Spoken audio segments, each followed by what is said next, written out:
Sveiki, mėlyji. Laukia ypatinga savaitė. Savaitės pradžia tai zodiako pabaiga, paskutinės raudų dienos, paskutinės žuvų dienos, kai mes baigiame darbus, valome namus, išnešame tai, ko nereikia, atsiprašom, ir dėkojame už viską, ką gavome.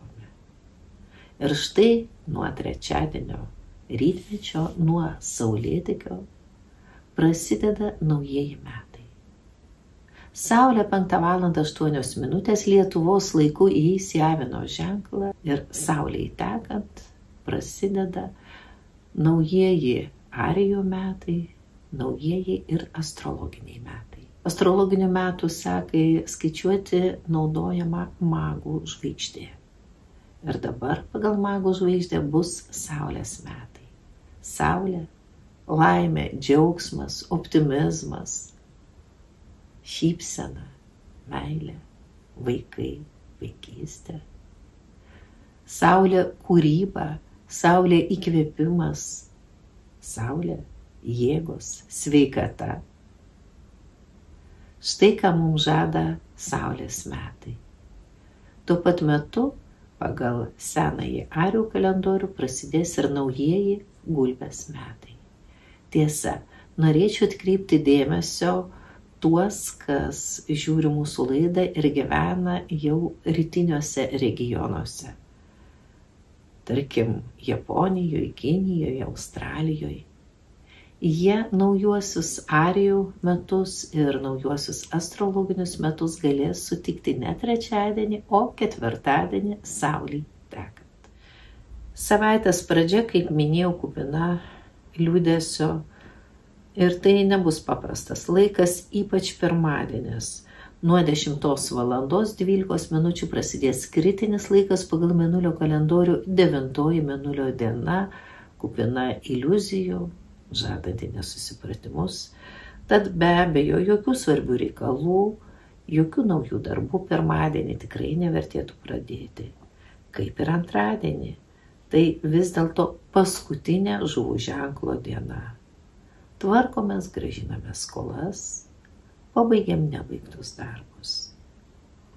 O štai nuo trečiadienio rytmečio jau galima sutikti ir naujuosius metus, jeigu jūs gyvenate mūsų regione. Na, o kaipgi švęsti naujuosius metus? Be abejo, reikėtų atsikelti prieš saulės patekėjimą. Gerai uždegti žvakes. Puiku, jeigu jūs turite mūsų su Smells Like Spells metų žvakę. Jeigu tokios nesate įsigiję, tiesiog uždekite 8 baltas žvakes. Jas reikėtų gal valandą padeginti ir saugoti metam, po trupučiuką per visus metus padeginant, esant kritiniai situacijai ar atvirkščiai dideliam džiaugsmui. Lygiai taip pat reikėtų naudotis ir metų žvakę. Ją reikėtų uždegti, kai jaučiate įtampą, nerimą, kai laukia atsakingas momentas, tarkim, reikia laikyti egzaminą, ar ruošiatės į svarbų susitikimą, dalykinį, ar atvirkščiai romantišką pasimatymą. Padeginkite žvakę, pažiūrėkite į ugnį. Sutinkant naujuosius, pagal senąją zoroastrietišką tradiciją reikėtų apsirengti baltais. Gerai net ir galvą kažkuom baltu užsidengti. Tarkim, balta skarelė.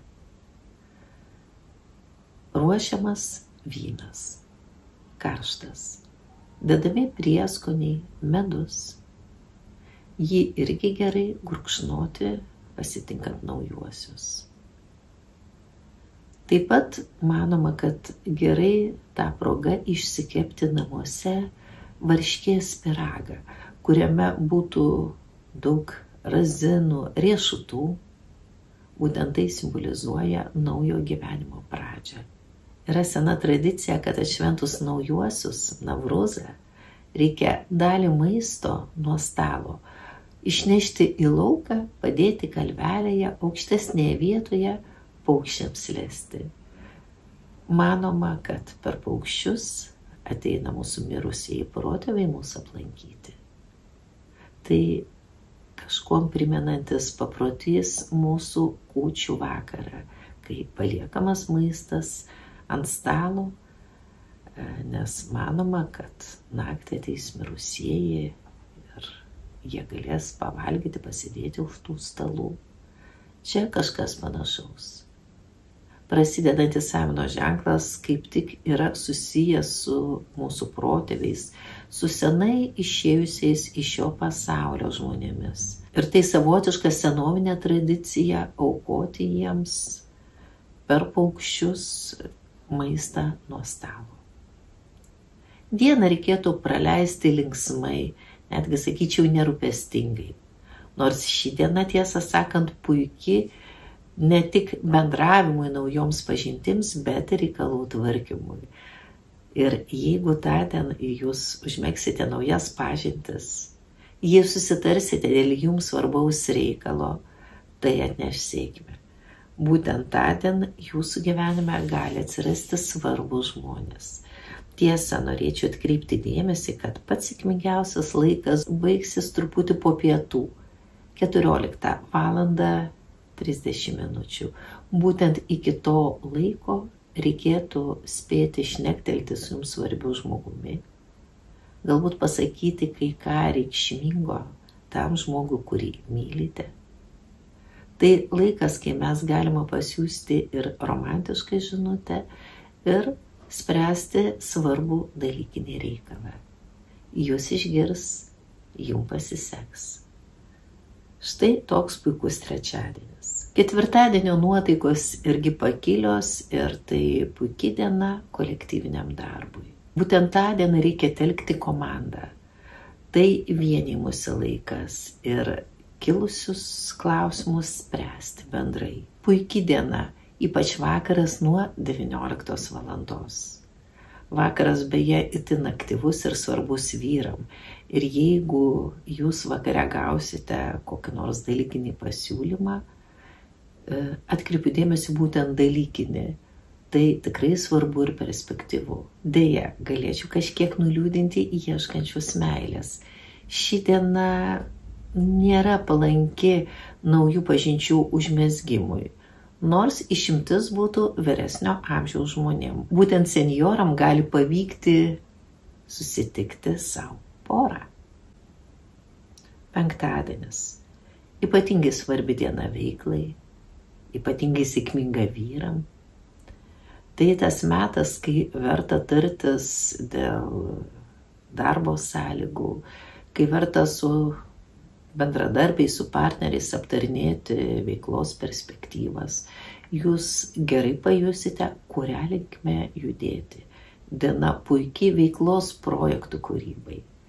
Tiesa, vėlgi neįtin palanki romantiškiams pasimatymams.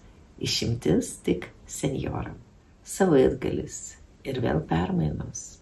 Šeštadienį Marsas, kuris suteikia ryžto, drąsos, suteikia mum energijos veikti, kovoti, iš vandenio ženklo pereina į žuvų ženklą. Ir tai be abejonės suaktyvins žuvis. Dabar jos taps drąsios, ryžtingos, ką imsis, tą ir padarys. Ir nors šeštadienis jau išeiginė diena, bet vis dėlto šis laikas yra puikus imtis kažko naujo ir tvarkyti darbo reikalus.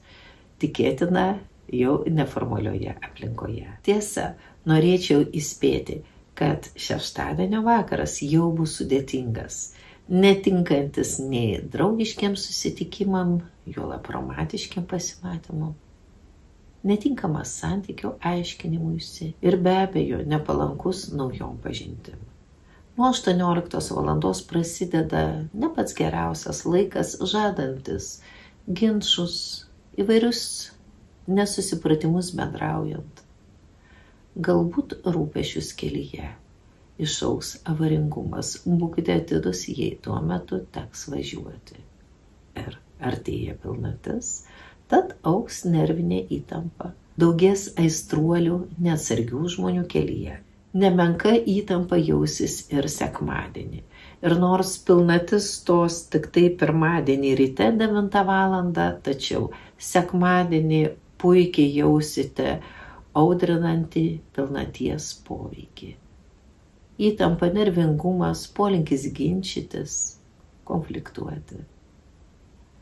Pasistengkite likti optimistiški ir neieškokite iššūkių. Jeigu išgirsite kažką, kas jums nepatinka, mėginkite paanalizuoti. Galbūt jūs kažko tiesiog nesupratote. Neskubėkite kritikuoti, atmesti. Tiesiog nagrinėkite, ką jūs išgirdote. Gal visą tai galima kitaip vertinti, kitaip interpretuoti. Sekmadienis dėja irgi nepalankus naujų pažinčių užmezgimui, svarbiems susitikimams, susitarimams. Na, o kaip seksis šią ypatingąją savaitę kiekvienam zodiako ženklui, skaitykite palmyroshoroskopai.lt.